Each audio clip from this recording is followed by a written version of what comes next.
Franck Ferrand raconte sur Radio Classique.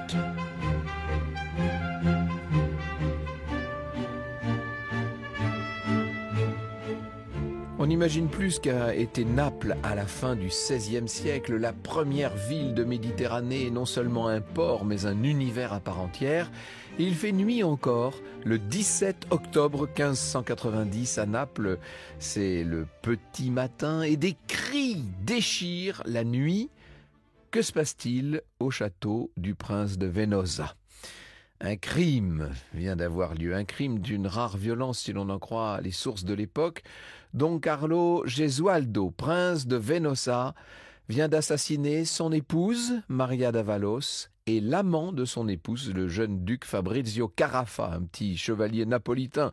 Après quoi, le prince s'enfuit, il se réfugie dans un de ses châteaux en compagnie. Alors, évidemment, l'interprétation généralement admise de ces faits, c'est celle d'un homme qui est traqué par la justice, et ce serait la raison pour laquelle il se serait sauvé.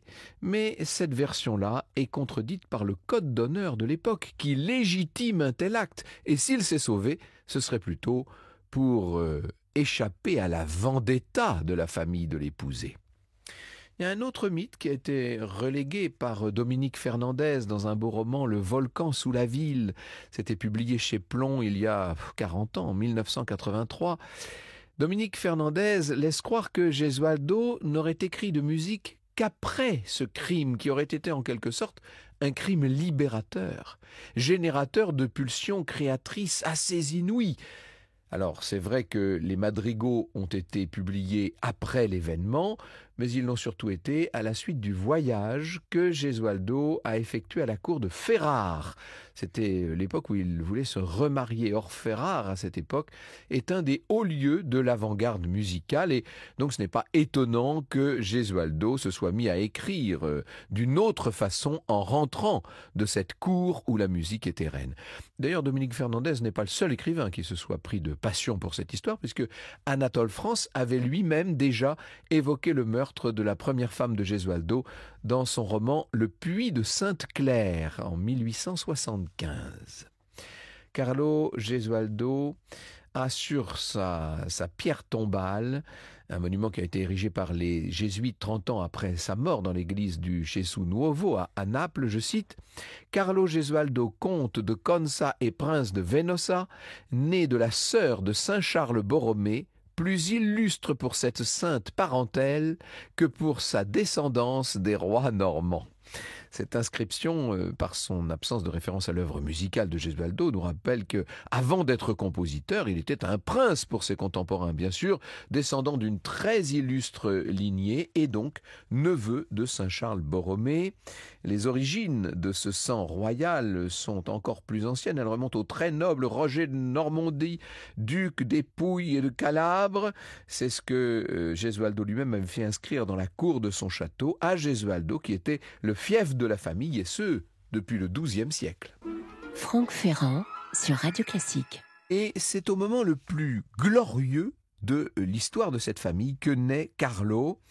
Le mariage de ses parents en 1561 a inauguré une période d'ascension sociale incroyable pour la famille.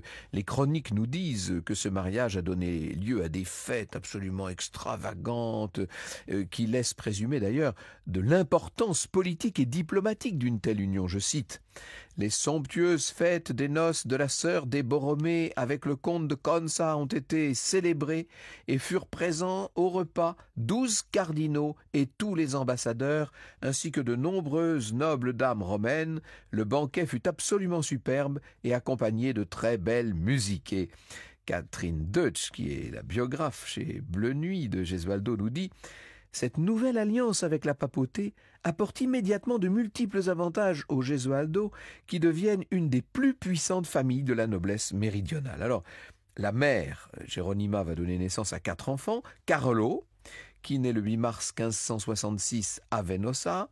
Lui, c'est le Benjamin, précédé par un frère aîné et par 2 sœurs. Donc, il n'était pas du tout destiné à hériter du titre de prince. Il a été élevé, évidemment, dans le train de vie invraisemblable de cette grande famille. Les Gesualdo, au fil des siècles, ont accumulé une très grande fortune, beaucoup de fiefs. Et Carlo grandit donc dans les somptueuses demeures de sa famille, notamment le palais napolitain, acheté par son grand-père dans les années 1560, à l'époque justement où il s'agissait de marquer cette ascension sociale de la famille. Les Gesualdo ont une cour. Fabrizio est connu pour avoir été le protecteur de compositeurs importants, actif à Naples pendant toute cette période, et parmi les compositeurs en question, le fameux Jean de Mack, qui probablement aura été l'un des profs de Carlo. Il dédicace son 2e livre de madrigaux à Fabrizio avec un portrait très flatteur du commanditaire, doué comme chacun sait de la parfaite connaissance de la théorie musicale, en plus de tant d'autres sciences grecques et latines. On voit que ces gens vivent dans ce qu'on appelle à l'époque l'humanisme. Carlo, en tant que dernier né, se destine à une carrière ecclésiastique, sauf que son frère aîné Luigi fait une chute de cheval en 1584, et ça chamboule tout, puisque à l'âge de 18 ans, Carlo devient héritier du titre de prince de Venosa.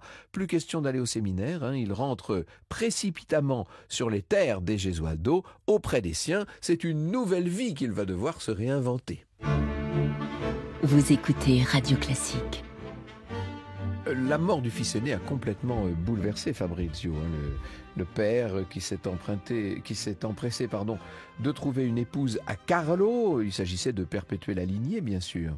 Il est de ma volonté, c'est dans son testament qu'on lit ça, il est de ma volonté que les biens des Gesualdo reviennent au chef de la famille et à ses successeurs qui descendront de mon lignage, et qu'ils soient les maîtres de mes états.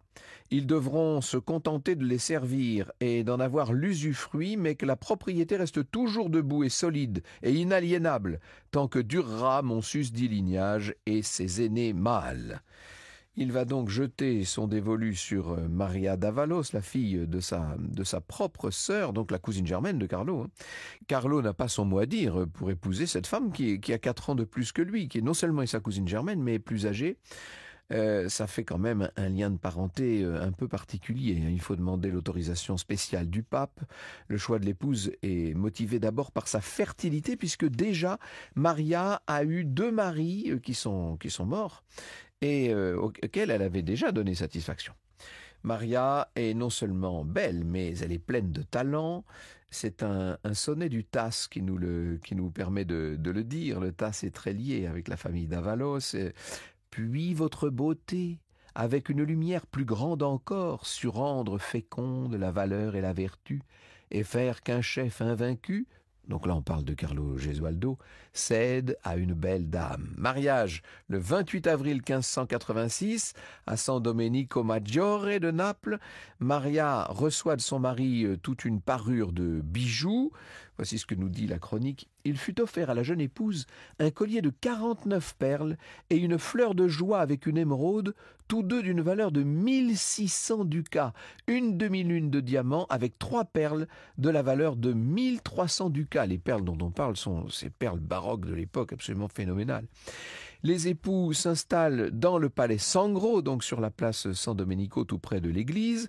Les signes de fécondité ne vont pas tarder à se manifester, puisque Maria, assez vite, met au monde l'héritier mâle tant attendu, Emanuele. Gesualdo compose sous la férule de Jean de Mack, un compositeur franco-flamand qui est vous avez vu, qui était proche de son père. Carlo devient en quelque sorte son propre mécène à une époque où c'est l'aristocratie et l'Église, bien sûr, qui finance la création musicale. Il n'y a pas de compositeur indépendant à l'époque. Gesualdo veut étaler ses connaissances, son art. C'est pas du tout l'attitude qu'on a d'habitude dans l'aristocratie, bien sûr, où l'on reste tout à fait discret lorsqu'on a des talents qui doivent demeurer cachés.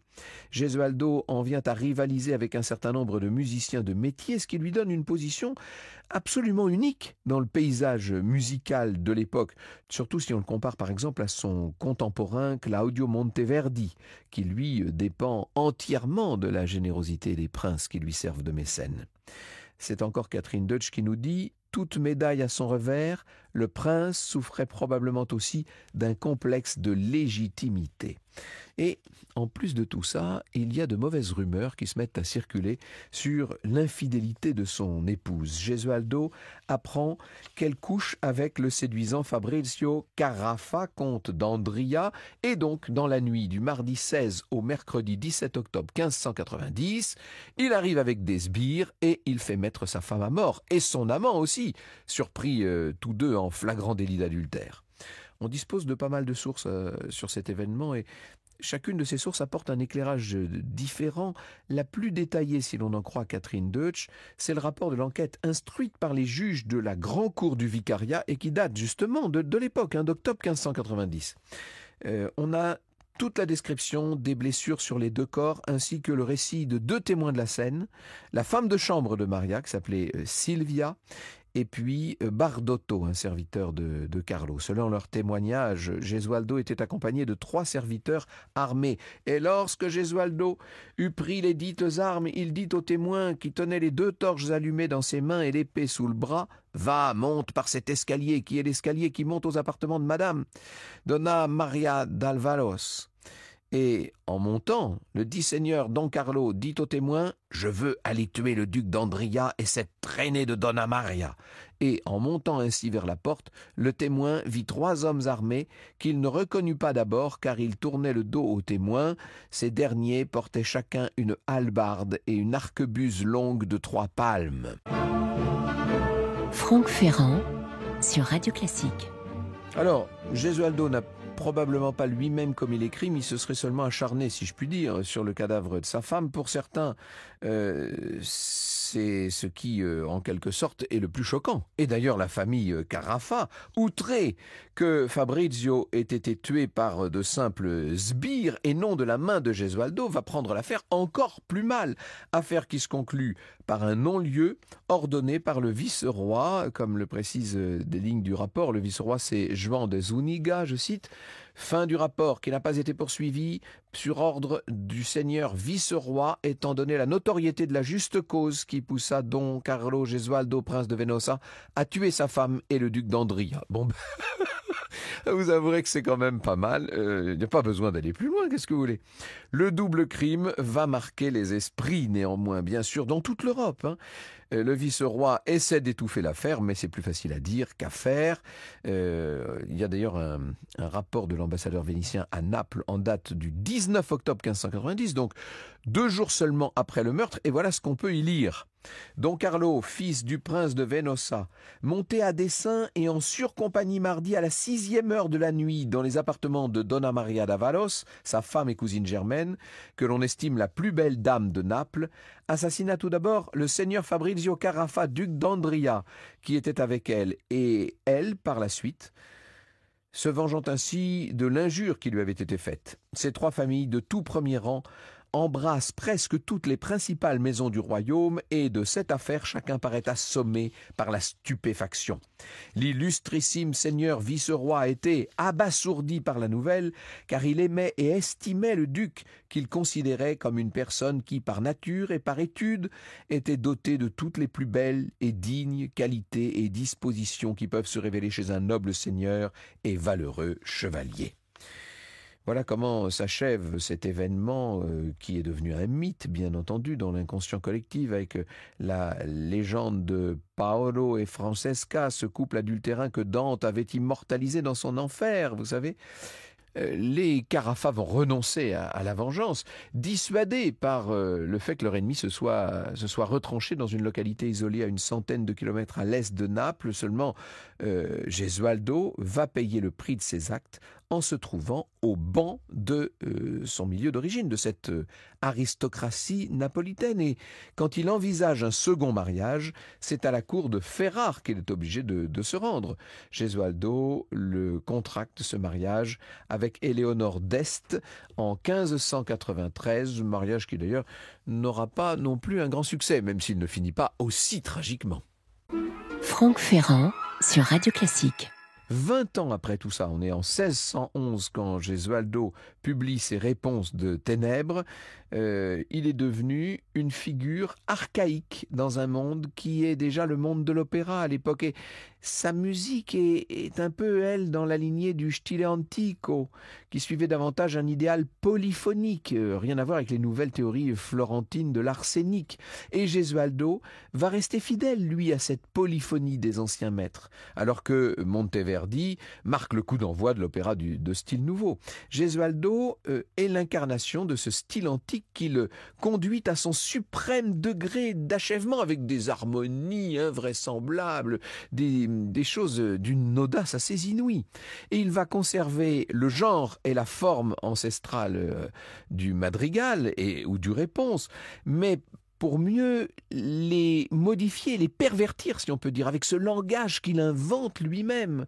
Pour reprendre la parabole de saint Matthieu, il verse le vin nouveau dans les vieilles outres, n'est-ce pas ?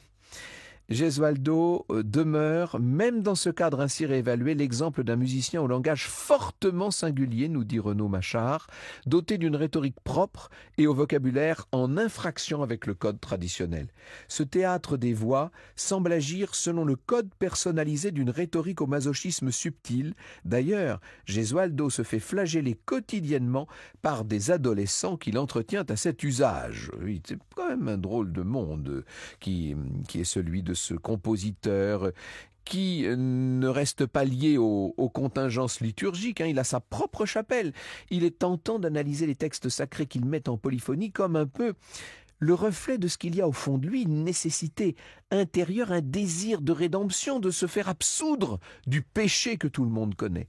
Ce texte de la Passion avec l'arrestation, le jugement, le chemin de croix, la crucifixion et la mort porte à son sommet l'identification du compositeur au Christ. C'est une musique dont on doit pouvoir dire qu'elle est écorchée vive, et c'est peut-être ça qui fascine aussi la postérité. En témoigne notamment le Momentum pro Gesualdo de Stravinsky, qui a été créé en 1960 à la Fenice de Venise, une œuvre qui marque le début d'un enthousiasme croissant pour la musique de ce personnage absolument inclassable, vous l'aurez compris, pour la musique du prince Carlo Gesualdo, compositeur et assassin. Vous écoutez Radio Classique.